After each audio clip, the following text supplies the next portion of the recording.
So this is being recorded tonight. So if you enjoy this discussion, we really invite you to share it with other people. We've got a lot of great ideas bouncing around tonight. And we're going to get this recording out. So if you enjoy this, please share it with your friends and colleagues. And if you have questions, if you could enter those into the chat. We're going to be monitoring the chat throughout. We're going to have a time afterwards to answer questions, but we're also going to be able to pop in live if we have a question that's pertinent for what we're talking about right now. So please, enter your questions in the chat so that we can keep on top of those.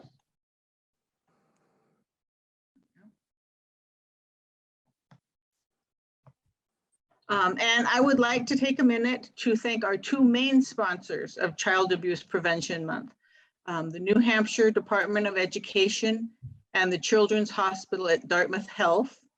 And they've been a great support throughout this entire month and through so many other projects and activities that we do at New Hampshire Children's Trust. So we really want to thank them for their help with this and for their support in all of the work that we're doing. And I want to take a minute to introduce tonight's speakers. In planning this webinar, we had so much fun because we had several opportunities to just sit and speak with the panelists and hear their points of view and hear their passion. And every time we had a planning meeting, we came away from it feeling really excited and invigorated. And we've been talking about this for weeks at the Trust. So we're really glad to bring you into this conversation tonight. And we hope that you come away with the same sense of excitement that we've had through this whole process. So our panelists, tonight we have Michele Holt-Shannon, who is the director and co-founder of the New Hampshire Listens at the Carsey School of Public Policy. She's going to be kind of facilitating our discussion this evening. And Kirsten Durzy is a project lead at OurStory, New Hampshire. And we were planning to have Michelle Coleus here from Stratford Cap, but she is ill and wasn't able to make it. So at the last minute, we very graciously have Erin Pettengill jumping in to give us sort of the viewpoint from the Family Resource Center. So I'd like to turn this over to you guys and have you introduce yourselves and kind of how you relate to this work. Awesome. Well, I'll ask Kirsten to introduce herself, and then Erin, and then me, and I'll initiate some of the questions and conversation. So Kirsten, tell us a little more about yourself. Thank you, everyone, and thank you for the invitation to come in and talk about one of my favorite things, which is story and storytelling. I'm Kirsten Durzy. I've been grew up in New Hampshire, moved away for a long time, returned. Oh, thank you. And some of you may know me from my work over the last 15 years or so in public health, and particularly over the last couple of years deep in the statewide COVID response. But I'm here on behalf of a project that sort of grew out of the pandemic called the OurStory New Hampshire project, which is a storytelling and story capture project that I think we'll maybe have more time to talk about a little bit later. Thank you. Definitely look forward to hearing more about that. How about you, Erin? I'm Erin Pettengill. I'm the Vice President of the Family Resource Center in Laconia. And up until around a week ago, I was the president of the board of Family Support New Hampshire. So I was told I was doing this about half hour ago. So hopefully I can answer everybody's questions. I think I can. I'm here representing the Family Resource Center perspective across the state and a little bit of Family Support New Hampshire. So that is me. Thank you. Well, I am really looking forward to being a part of this conversation, and certainly hearing questions from folks who are listening in and listening to you all. I co-founded and run New Hampshire Listens, and we work all over the state. We're in schools and towns, and over the years, we have had hosted dialogues on all kinds of topics, from a dangerous intersection to mental health to lead poisoning to water sustainability and everything in between. But it's always just the issues in public life that we struggle with, and we base our work in dialogue. So that's me. I wanted to start. I love this the focus on relationships today, because I think it is so critical, but we often don't end up talking about relationships themselves in terms of how it helps us solve problems or think about our friends and families.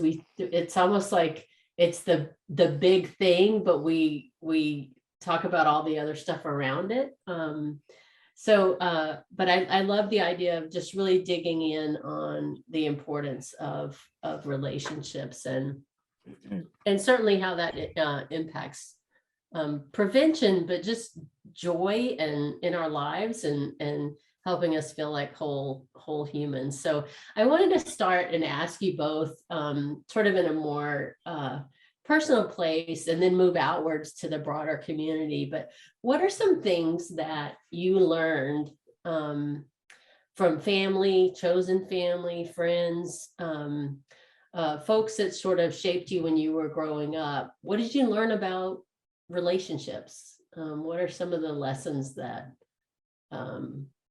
have stuck with you? I'll start with you, Erin. So for me, I came from a really small town in New Hampshire, and my dad was born in this town, and my grandfather was born in this town, and I now live in this town. Mm-hmm. So the Pettengill name is really ingrained in the small town that I grew up in. And what I really value and realized growing up is that so my first job was because my dad talked to the owner of Dunkin' Donuts, and I got my first job that way. So it's all, relationships really are guiding like they guided my life. The opportunities that I had growing up, a lot of them were because my dad knew someone, my mom knew someone, one of my friends is going on a trip and now I can go with them because their family is going and I'm close with them. So I really value, and looking back, I really valued and appreciated the important relationships that I had with my family and outwardly into the community. So, we were a really well-known family in our little tiny town of Campton, New Hampshire, but that afforded us a lot of different opportunities because of the relationships that had been built before me. Mm-hmm. And ones that I built because there were already relationships established before me. It's sort of like a building block. Yeah. So it sounds like a deep sense of community, history, community, and stability in a way. Yeah. I mean, some people grew up moving around and you got to have deep roots into one place. Yeah. Nice. Yep. How about you, Kirsten? Yeah, I somewhat similar story that diverges at a few places. So I also grew up in a very small rural town in New Hampshire, but my family was not from there. We did not have roots in the community in any way at all. Half of my family had come over as refugees from other place in the world, and half of my family was from a very different place in the country. And so we were first generation Americans in a small town where we didn't have roots. And I think, but for me, I think that the deep sort of web of relationship that we were able to build was the reason that I was able to sort of grow up with this extended family around me when family was not necessarily present. So we had a very small family structure because so many of them were other places in the world and in the country. But the community, the friends and family members that we built trusting relationships with became that extended family structure for us. Did you grow up with a lot of storytelling, Kirsten? Yeah, and I think I really do draw that straight line in many ways. My sort of passion for storytelling, I think, really comes from the side of my family that came here, were displaced and came here from another place and came with nothing except the stories, that connected them to their own history. So, and I think that's probably a common mythology for a lot of people who come as immigrants or refugees into the US, that, you bring with you your history and it fits either in a box or inside your memories. And that's where it lives. So yeah, story,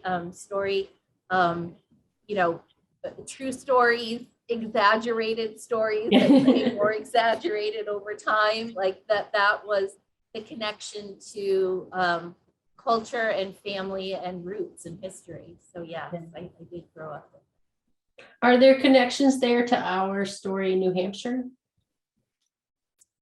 Yeah, so for me, the project really grew out of this passion for opening up space for people to be able to share their own stories. And really, as I said, I have spent the last 2.5 years living the COVID response for 24 hours a day, 7 days a week, as many of us have. And it was clear to me that the piece, as we were continuously working to save as many lives as we could, the piece that we were losing was the true sort of first person understanding of what people had experienced, good and bad. And so, we also knew that there was this sort of veil of trauma and grief that was tied to the experience of the pandemic that really crossed every path, across every community and every person. And so we see this project as, and we've done a lot of work in first-person narrative storytelling in public health, but we see this project as really an opportunity for people to step into their own story, sort of regain some of the power over what's happened to them over the last couple of years and tell their story, and also open a space where, we can hear the experiences of people who don't often and always get an opportunity to have their story told or heard.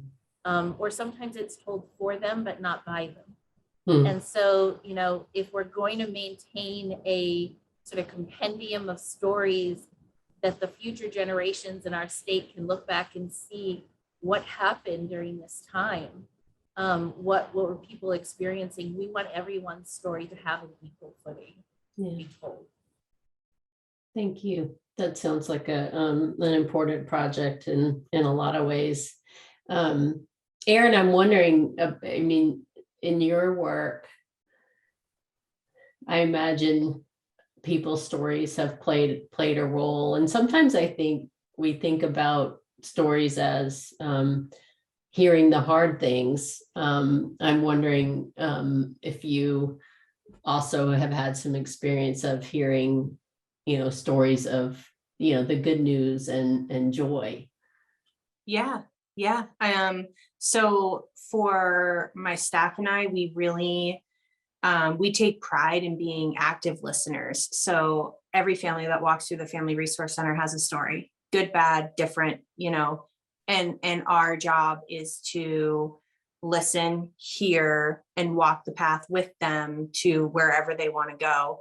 And throughout that path, we hear, the joy, we hear the struggles, the story, the stuff that we are privileged to hear from the families that we work with are good and bad.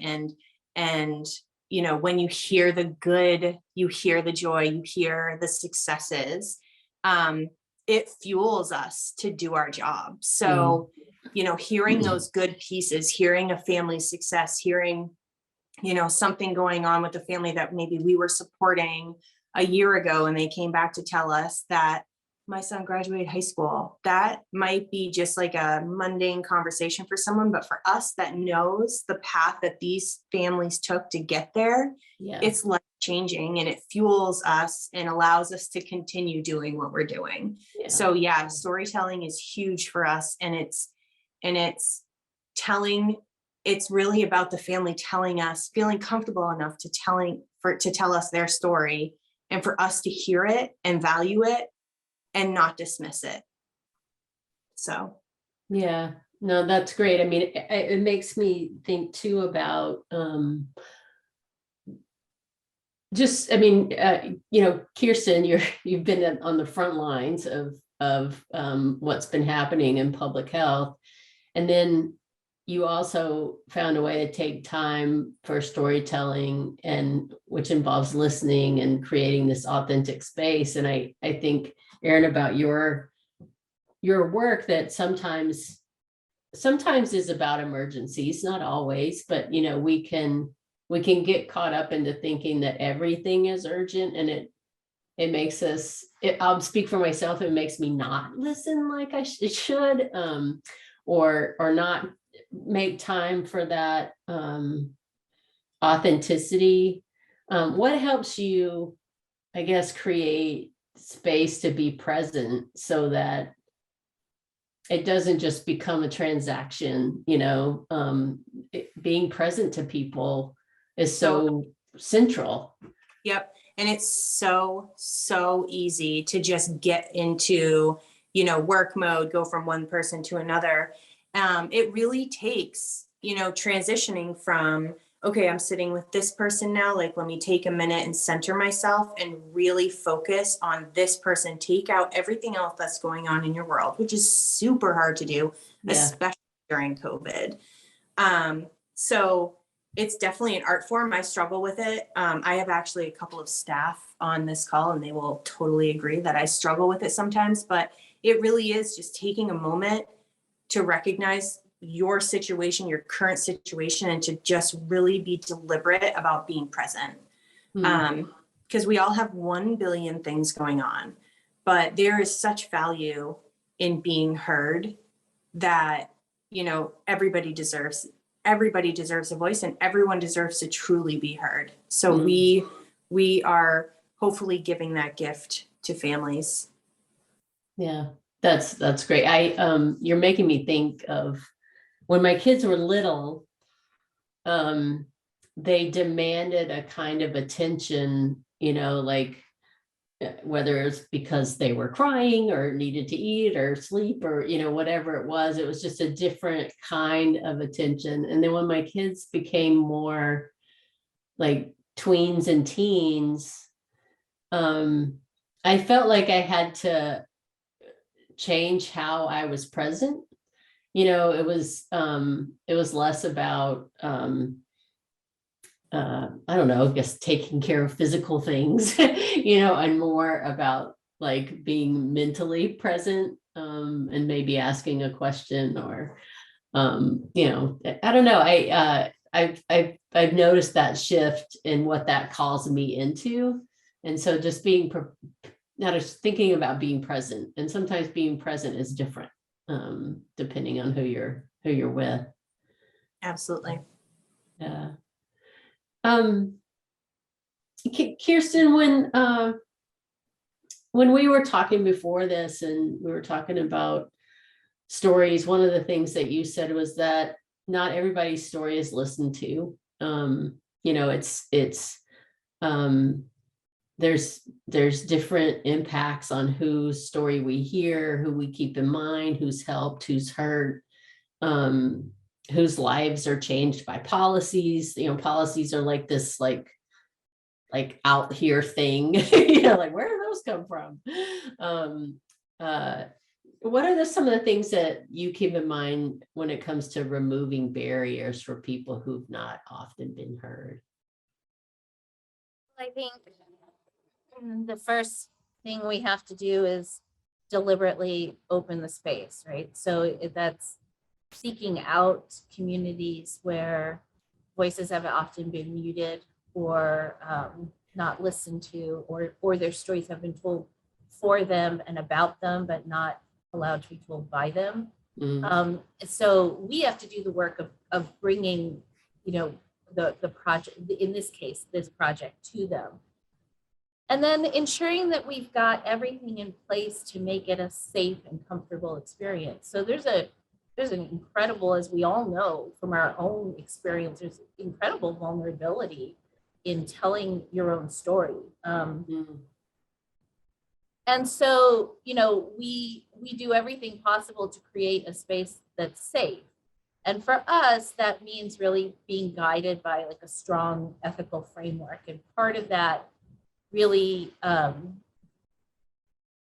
tells us that, for instance, we will very happily, work through a, 25 hours of workshop and facilitation with somebody to be able to get out their own story. And if they choose to never, ever have it heard or seen by anyone else after that moment, that is fine with us. Yeah. So we're really, really careful in both saying and then operationalizing that we don't take ownership of other people's story in any way. There are places for messaging and public relations and all of that, and there are good places for all of that and for stories to benefit the community in that way. But this project is really about holding very safe space for people to be able to say whatever it is that they need to say. Yeah, I appreciate that. There's a lot of intentionality, it sounds like, to slowing down and creating that space. How does, I guess this is really for both of you, how does your work and focus on relationships connect to protective factors for children and families? What are protective factors? And I apologize, I'm blurry, and I'm gonna turn the light on and see if I can unblur. I can go first. So protective factors are essentially creating positive experiences within childhood to foster positive relationships, and then it sort of tiers up from there. And one of the things, that's actually the framework of all the supports really that we provide to families, is creating those positive experiences. I don't remember the first part of what you said. I just remember the protective factors part, because then it just went in my head like the chart. It's all good. She's like, I know the answer to this one. And just sort of that, how your work and focus on relationships connects to that. So for us, it's creating protective factors, working with families in their home. During COVID, we were, looking inside windows and working with them that way or on Zoom, but essentially working with families, we have to create that relationship and that strong relationship with us and the family in order to create the positive experiences with the family as a whole. Because who are we to come in as strangers and just start dictating? That's not what we do. It's a foundation. It's a building block. We start from the very bottom, introductions, and we start slow and we create that relationship. So then we can work on the protective factors and create a strong family unit, a strong community, a strong state. Yeah. Thanks. Kirsten, did you want to? That's ringing really true to me. And I'm thinking in answering this question, both across the storytelling project and across, many years of work in public health, and how, for me, I've really taken to thinking about, protective factor and strength and asset within community, and community, that can be, it could be a large family structure, it could be a small family structure, it could be multiple families living in, proximity, or just people in physical proximity, or sharing some commonality together. But one thing that I've worked on for my own work in public health and in storytelling has been to really move both, move away from really being focused. And this can be very hard because we're all, many of us, driven by funding streams that don't often let us do this, but to move away from thinking about traditional outcomes and outputs and, counting measures, and really focus in on the relationship building as the most critical piece of the work that we can do.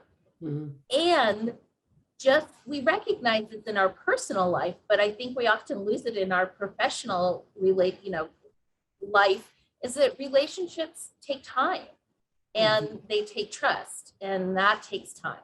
And so, putting in the effort to build a trusting relationship with one person, and then a group of people, and then a large group of people, that builds community. And there is something incredibly powerful about the strength of community, sort of focusing together on an issue, a concern, trusting each other, and seeing each other as valuable, and protecting each other. I think that becomes the protective factor. So when I think about emotions, or relationships, I think about emotions and the messy humanness, of all the emotions that we feel. And what's the Pixar movie where the emotions, joy and anger and disgust, they're maybe someone on who's. I know what you're talking about, but Inside Out. Yay, Maria. Thank you. Inside Maria. Out. I love that. Of course, I Maria love knew it, that. yes. I just the idea of core emotions, and the fact that, our feelings are our feelings, but many of us, I was raised to think it was, it was my fault if I felt something that made me feel bad. But we feel our feelings, they are there. And I wanted to ask you about joy, and just where are you in your appreciation of what it takes to feel and foster joy? What lessons have you learned? Like what comes to mind when I say the word joy? Like, where are you finding joy? I think if I'd answered this, I've thought a lot about this concept of joy lately. Maybe a lot of us have. We've all lost a lot in the last years, and but I think if I'd answered this question maybe even 5 years ago, but certainly 10 years ago, I would have answered it differently. I think for myself now, I've really, and maybe this is a growth with that comes with age, I don't know, or experience, but I've really taken to appreciating that joy does not have to be, it doesn't have to be like a massive event, a life-changing moment. It's the sound of your child, quietly breathing. It's their, sleeping in their bedroom. It's the sort of click clack. I just heard somebody's dog, I think, making a click clack through a room somewhere, and I think that sound always brings me a little bit of joy. So it's not, and not in sort of that fake way, oh, sure, she feels joy when she hears the dog come through the room. But really, like, these little moments have really become for me the stuff of life. Like it really is the icing on the cake. And that doesn't mean that it's all good underneath. It doesn't wipe out any of the bad stuff necessarily, but it makes it a lot easier to find the good. Hmm. So for me, I think that I've had to think about joy a lot during COVID because I am the first person to admit I dove deep into the negativity and the stress, and I felt like I had the weight of the world on my shoulders, and I was mean to people in my personal life, and I really had to stop and think about what made me happy and what brought me joy. And I realized that I have joy. I see joy when I see, I have early supports and services under me, when I have those little kids running by my office and then getting distracted and running into my office because I have a stuffed animal and their moms are like super embarrassed that they're coming in. I'm like, no, this is actually the highlight of my day. Yeah, so yeah. if you could just like do that on the way out too.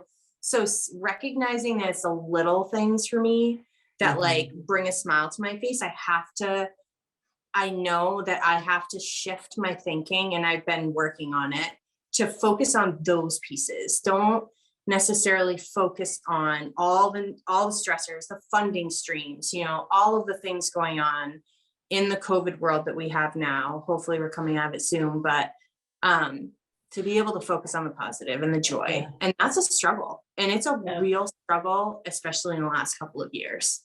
Very big struggle. I relate. And I think the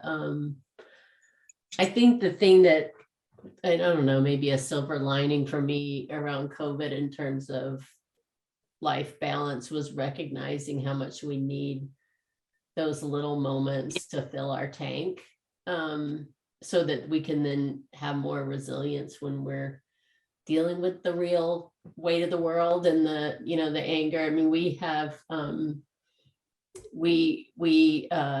it was my one of my daughters and my spouse who teaches and me who were in the house together, and we have a dog and his name is Pluto, and we all dote on this dog. This dog gets all of the love and attention, and for me, part of it is, it's almost like our love for that little creature is also an expression of our love for each other. And just the fact that we will watch this dog run around in circles or chase his tail, and then we'll laugh, or we'll send pictures to each other of the dog. And, I know for many people, the dog is a family member, and, we now feel that too. And it sounds silly to those who don't have animals, but just the, I think I wouldn't have I don't know, if I was feeling the heaviness of the world, I wouldn't have shifted to let myself feel a moment of joy,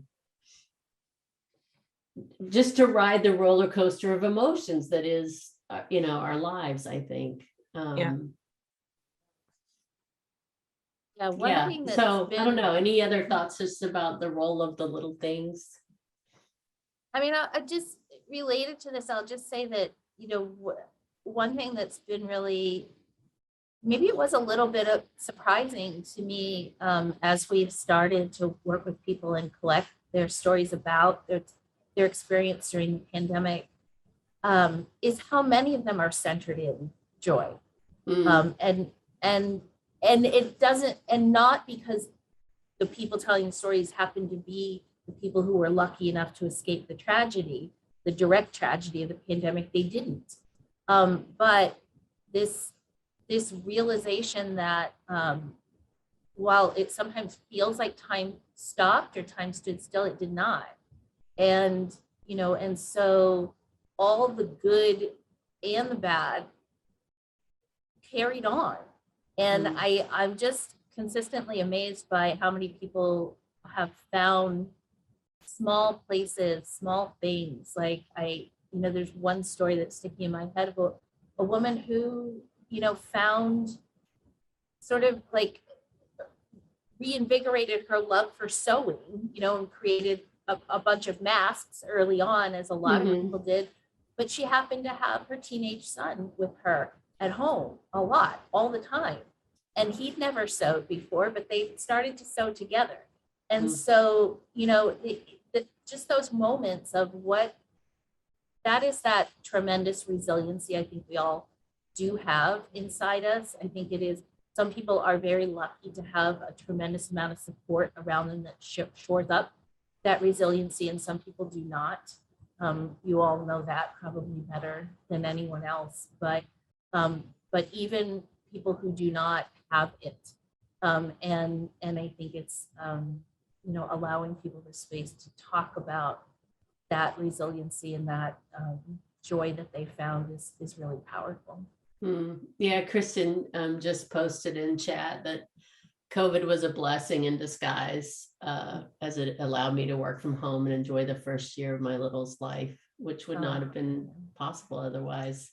I think those kinds of silver linings are huge. I loved not being in the car so much, you know. Yeah. I normally drive around a lot, and so that was a big silver lining for me. I'm curious, I invite anyone to add to chat some of the silver linings. Again, like Kirsten said, it's not that we all escaped, you know, any sadness or tragedy, but when you reflect on the last couple of years, was there anything that kind of ended up being the bright side of it? So my bright side might not have been a real side, but I got to be at my parents' house when both of my grandparents passed away. And if I wouldn't have been there, I would have been working in Laconia or in Concord. I wouldn't have been around the corner to be with them when they passed away. So I think that was my silver lining. Yeah. Nice. No, I get the importance of that, having had where I had 20 days between when my dad was diagnosed and when he passed away, and I'm so grateful for the 20 days. Like it was good to know, you know, that it was time to rally and get down, you know, get down there and see him.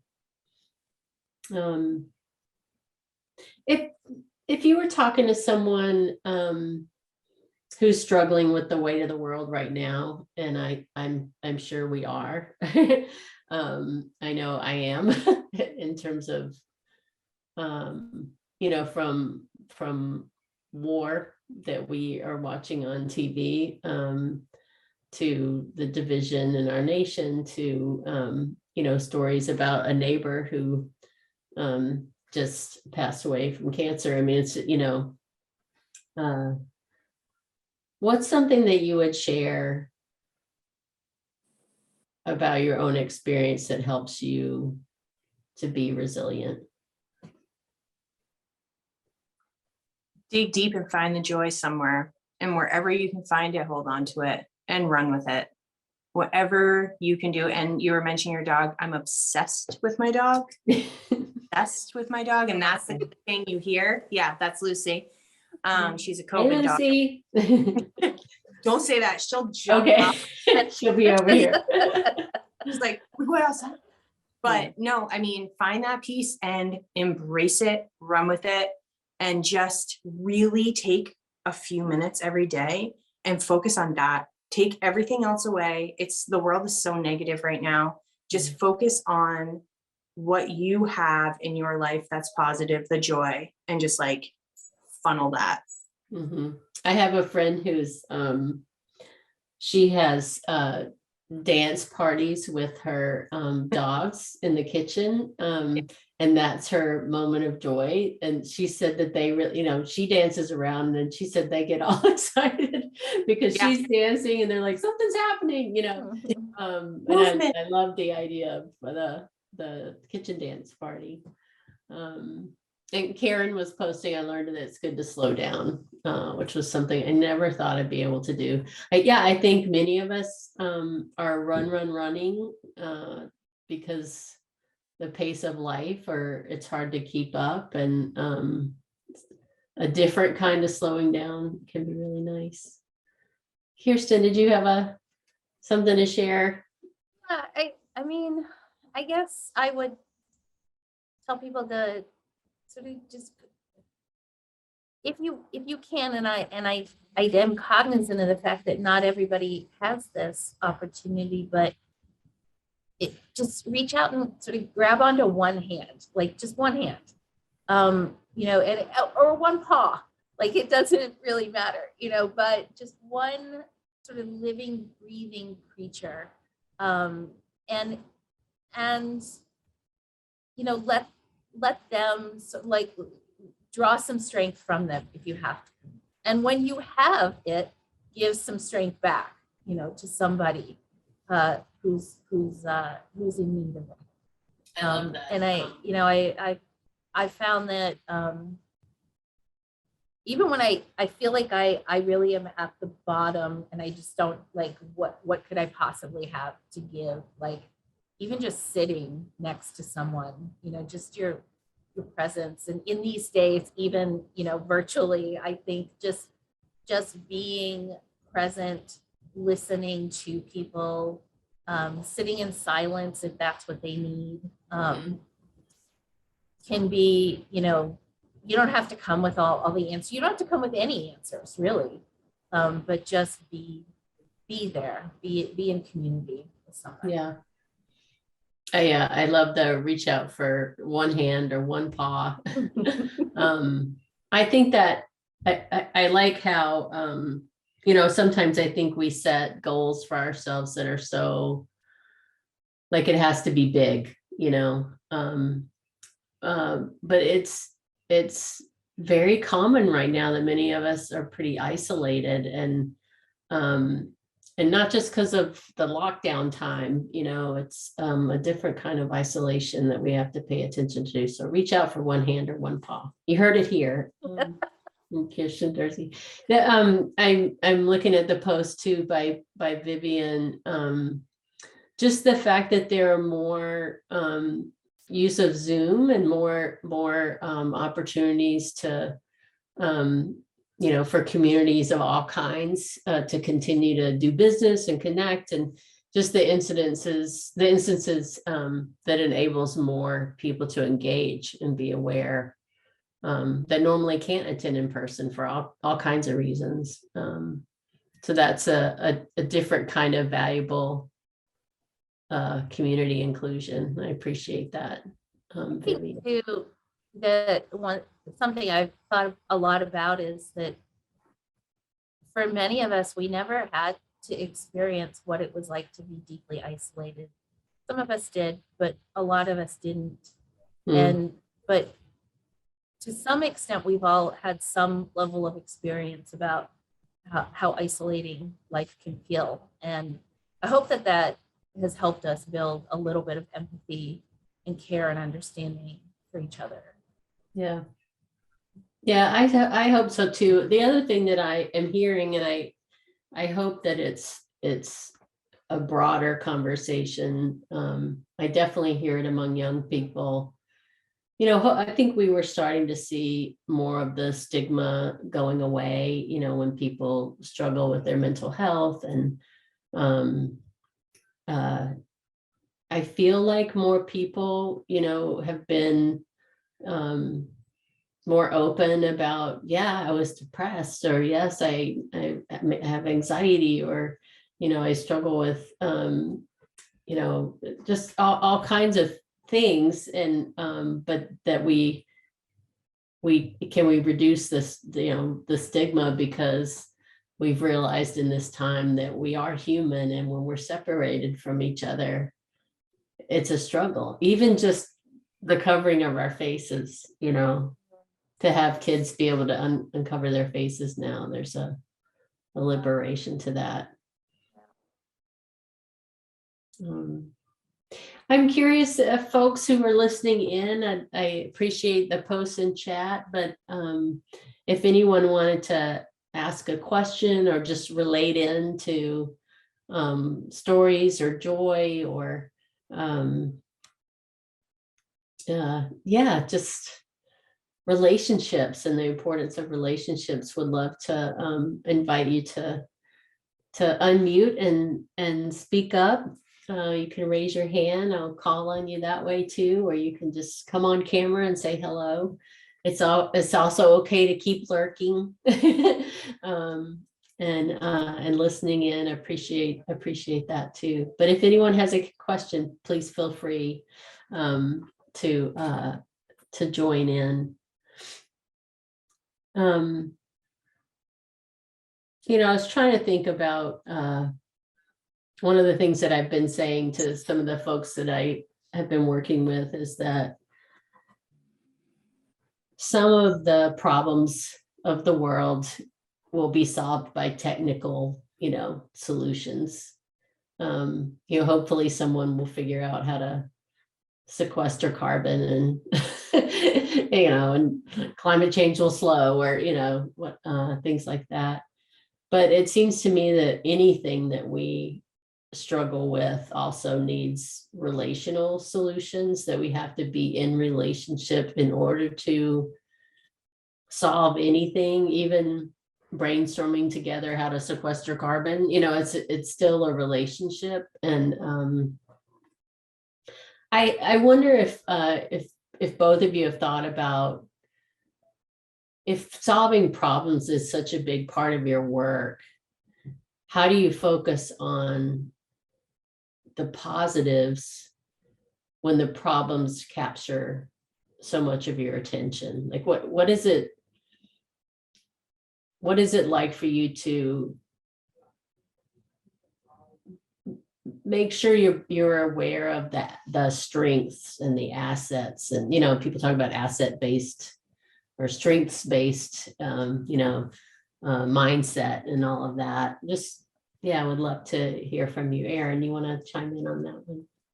Yeah, so all of my home visitors are trained and utilize strength-based framework. So we're constantly using the positive reinforcement, pointing out the positive. Our visits with families are not negative, not all negative. I mean, there's crises that come up, but we always try to bring it to the positive in one piece or another. And telling them we're proud of them for the little accomplishments that happen. It's the little pieces that make you work towards your goal. Your goal could be this far away, but like you have 1,000 different steps. And once you make one, that's amazing. So recognizing the positive pieces, because every family has some positive element to it. And it's just pointing that out, recognizing that, and really validating that with families so they don't feel like failures, because we all mess up. We all have stuff. We're all human. So just kind of bringing the positive pieces to light. Yeah, I like what you said, that every family, has positive things and strengths to build on. And especially when we're feeling bad about ourselves, it's hard to see them for ourselves. And so in a way, it can be important for someone else to point them out. And you're often in the position to do that. But it's also, do we believe it, that we all have some positives? And if we don't, how can we come to believe it, right? And understand what they are. How about you, Kirsten? Again, like you've had big problems on your plate. Well, I find my time divided between working directly with individuals in sort of storytelling, where a lot of times the first thing we hear from people are, I don't have a good story to tell, or I don't know if I'm telling the right story. And, we are consistently sort of talking about and reiterating to people that there is no right story, there's no wrong story, there's no good story, there's no bad story. There's what you need to get out. And if people hear it, what they need to hear is an authentic story. So, so that there's that. And then in the rest of my world, I often am working in big systems change. And it's these when we're working in huge systems that have been built, they were built with the intention of bringing advantage to some people and disadvantage to others. Like that is not by accident, that is intentional. And so when they continue, when they grow, and you watch a disparity or divide continue to grow, it's very hard to shine a positive light on that, right? So where is the positivity in that? Well, I think it's in the power of the everyday person, the individuals that group together who find their voice and speak up, and and recognize that if these systems were built, they can be dismantled, they can be rebuilt, and that's not going to come from the people who hold power. That's going to come from the people who work together in community. So I look for the positive there, and I always find it there, always. Yeah, just the conversation about systems, I think, is a lot of us struggle, like, what is a system? What is an institution? Like, I think I had a colleague who said it, have you ever felt mistreated by an institution instead of mistreated by a person? And I think when I think about that, maybe it sinks in a little bit. So Karen posted about just in relationships, what's the role of accountability? If a relationship's broken by dishonesty, guardedness because of some kind of life circumstance, how can you rebuild trust in a professional strengths-based relationship? And I don't think we've talked about trust yet. Trust is pretty huge. Earning it, keeping it. I had someone recently say, and this is, I'm sure, a saying that's familiar to some of you. I'd never heard it before, that we earn trust in drips and we lose it in buckets. It's like step by step is how we earn it, and then it can disappear like that. So yeah, talk about trust in relationships and accountability. What does that look like? I mean, when I think about the last couple of years in particular, and there's been a lot of talk in the world of public health in particular, and probably other sectors about, how do we get people to trust us? How do we build trusting relationships? And, I always say to myself and my colleagues is, it's not people's job. That's not their job. Like it's our job to be trustworthy and to do the work of building a relationship. And I think there is like this, now I can't speak for every type of professional relationship. There are certainly boundaries that are set for very valid reasons. But there is a myth of professionality, I think, that we've sort of allowed to infiltrate a lot of the work that we do, and said, we have to draw really strong, rigid lines between, the types of trusting relationships we build in our life, and then the type that we're allowed to build in our professional life. And I always have to wonder, like, is that because we don't value that relationship as much? It's not transactional in some way. It's not, what is it that, is it really for the protection of the community we work with, or the family we work with, or maybe it is, but maybe it's not sometimes. And so, yeah, I think there's a tremendous amount of accountability on both sides. If you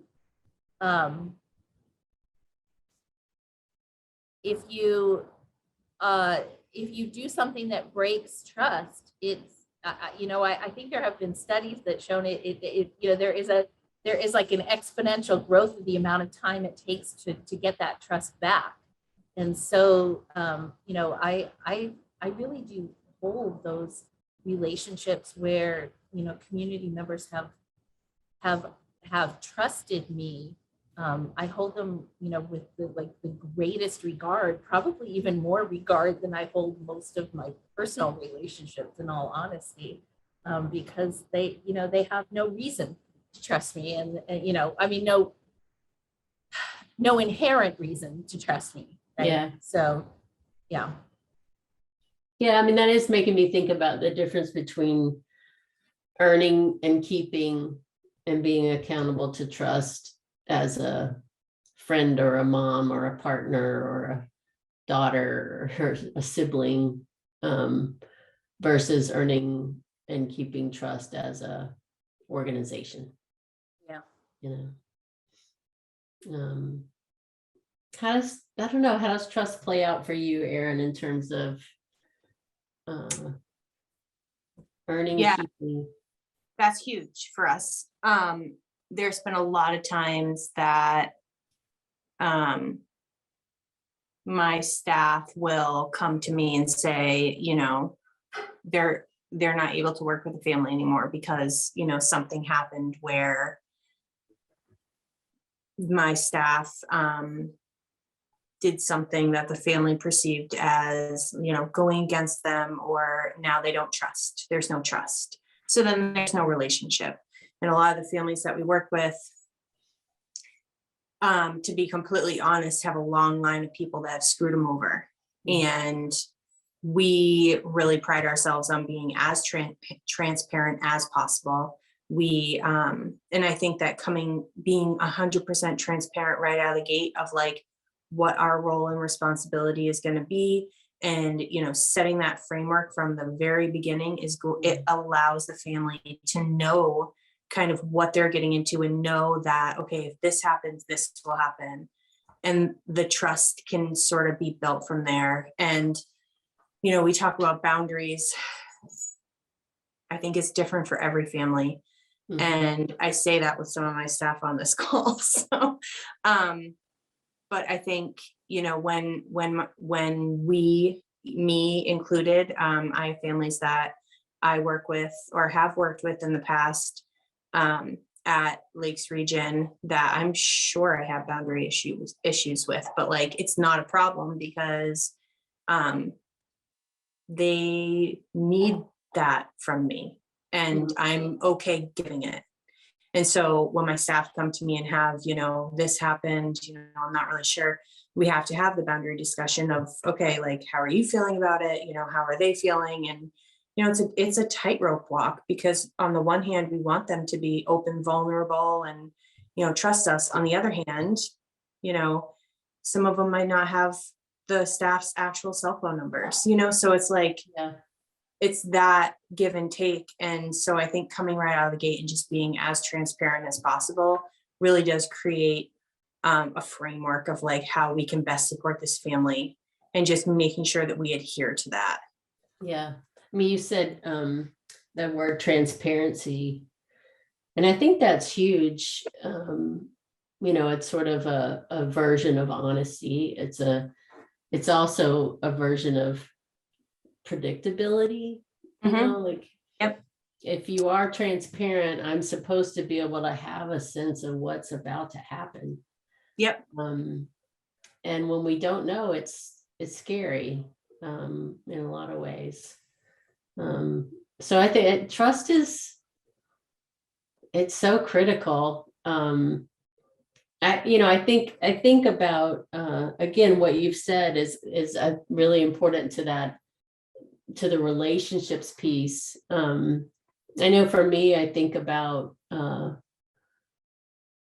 at different times people have said, you know, like if you're thinking about your organization or public health or the CDC or, you know, well, you just need to do a PR campaign so people will trust you. And I'm like, yeah, I don't have a whole lot of faith in that either. I feel like we just have to keep showing up and being fair and authentic and caring about people.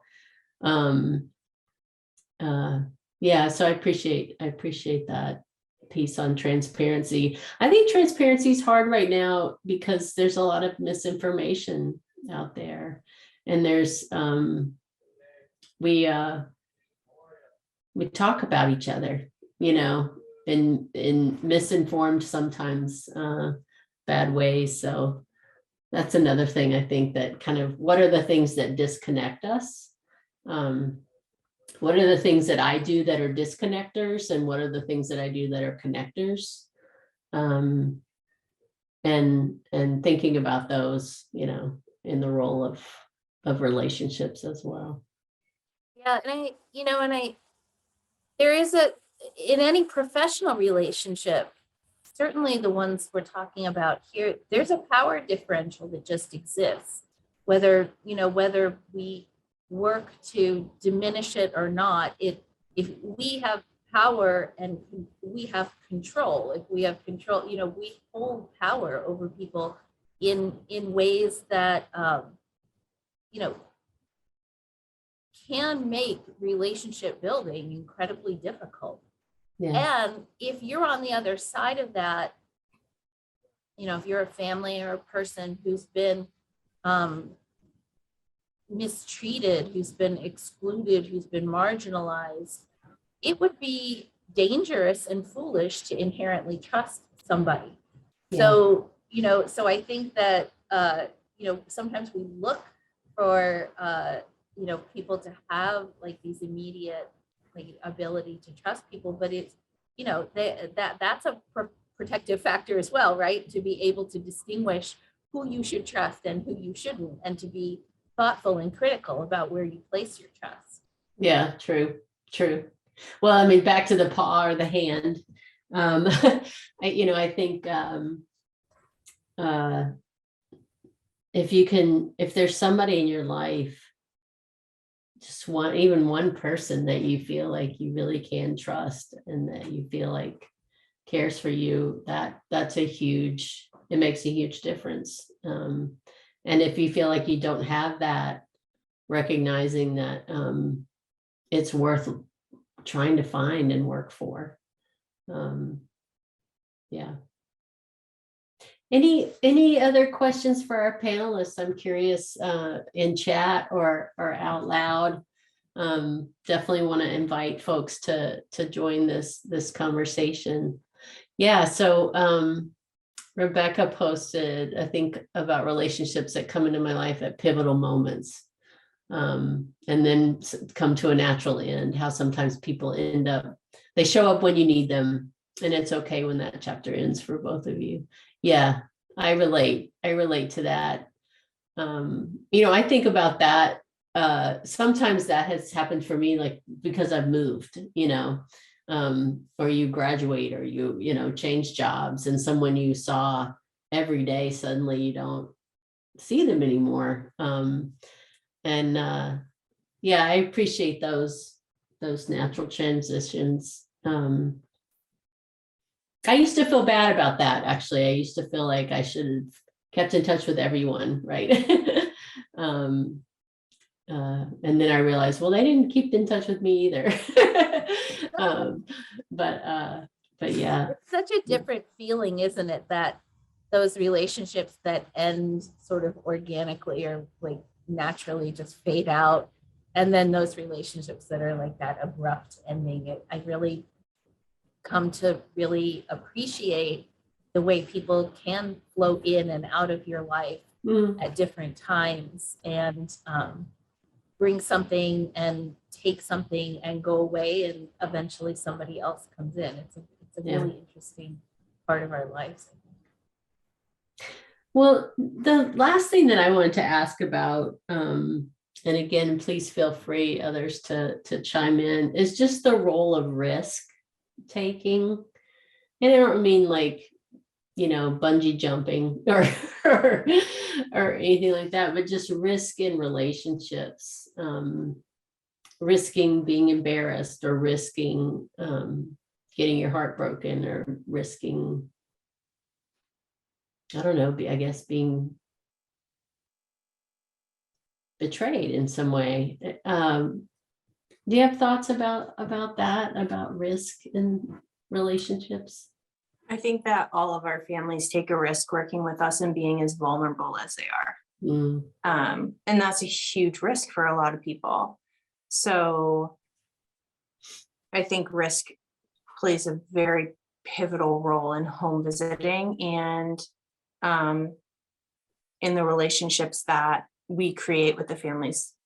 Mm. Definitely. Yeah, it's sort of like, am I gonna just go through the motions if I have to, or can I Yeah. lean in and take a risk and try and be affected or helped or make a difference? Yeah. I think in any kind of relationship that's going to be filled with trust, vulnerability needs to flow both directions. And so, I think about this a lot with the concept of storytelling and story listening.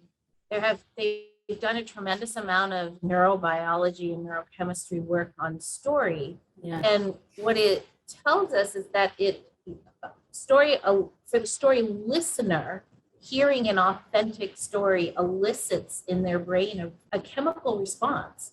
And that chemical response is tied to pro-social behavior. It's tied to empathy. It's tied to those things that connect us to each other. And so if it's only coming from one side, you can never build a real relationship, right? So if we're asking if people tell us about yourself, but we're not telling about ourselves in an authentic way, there will never really be a trusting, empathy-filled, sort of connected relationship there. So it's a real shift, I think, in a paradigm of how we do a lot of the professional work that we do. That's so good. I mean, Vivian posted, it seems that most of the instances for risk we brought up sound like the risk we take in trusting. And risk and trust trusting is a risk, right? But if we don't, there's a lot of rewards that we don't, start to feel as well. Thanks for that connection, Vivian. I think that's right on. I really don't think I connected the two in that way before. So I appreciate that. Any just insights or takeaways or questions from either the folks who are listening in, or a thought, a closing thought from you, Erin and Kirsten, about joy, about trust, all the good things in the world. Hey, Michele, this is Nathan. I just had a thought, because as you were speaking about, I read in the chat, it seems instances of risk, and we take in trusting. And I kept thinking about something Susan Stearns from NAMI New Hampshire, the executive director, said to me once.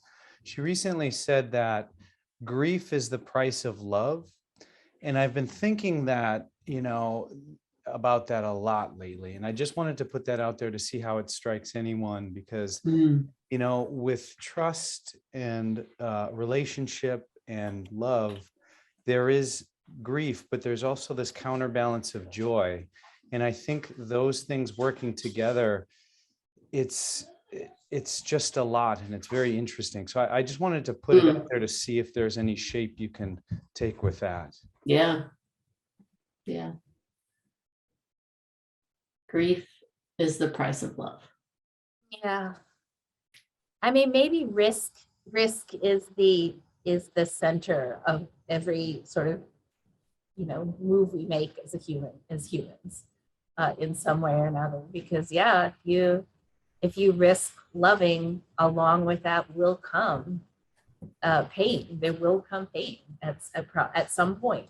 And so I think, we certainly all know people who have shuttered themselves from any level of risk, but they've also shuttered themselves from any real level of joy as well. So I think maybe maybe the work we do together is helping people sort of just like let a little bit of that sunshine in, just a little Yeah. bit at a time. Let the sunshine in. I like that. I like that. How about you, Erin? Yeah, I mean, we see very complicated relationships every day, and it's I think I agree about the grief piece, and I think it is the risk that you take, but I also think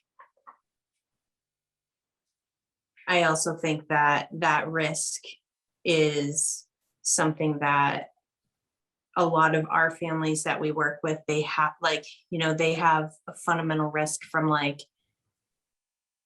you know, opening up and telling their story to us.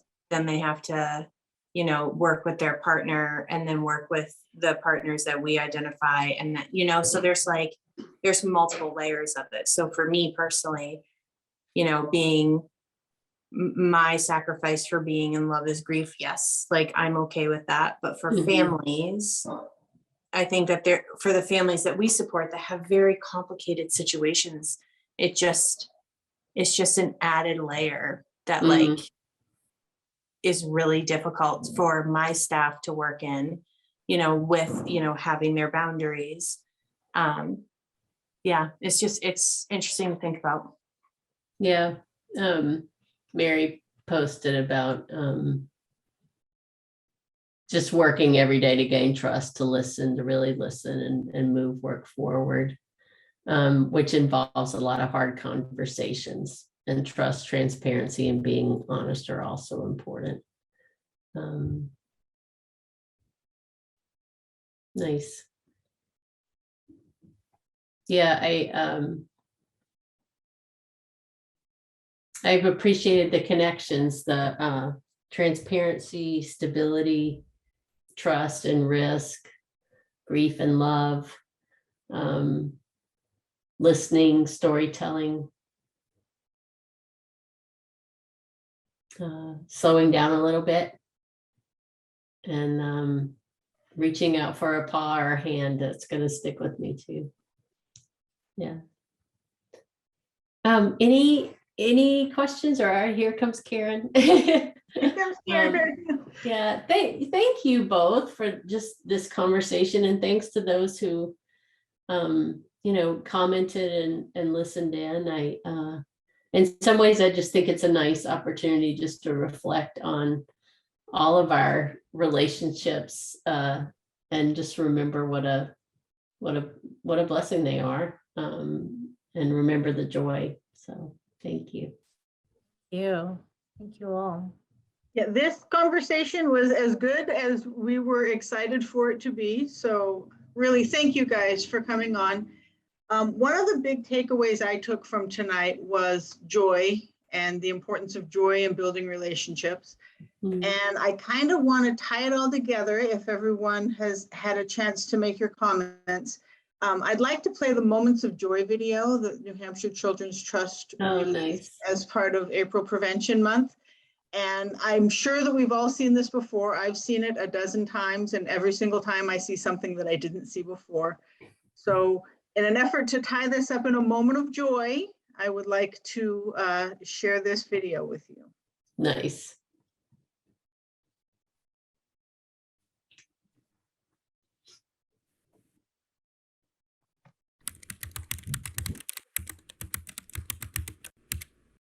I'm small, I'm little. Most people say you look like you're in first grade, but I heard something deep inside that says you're tall, the tallest fine, so I know who I am inside. And I don't care if anyone says I'm different, 'cause we all aren't exactly the same. Oh, I believe in me. Yes, I believe in me. I'm small, I'm little. Most people say you look like you're in first grade, but I heard something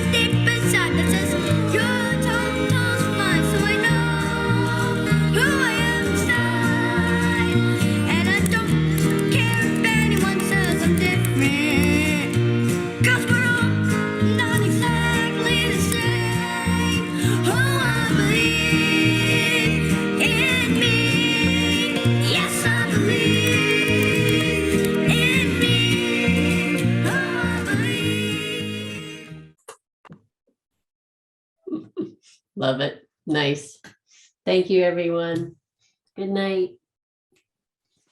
Good night, everyone.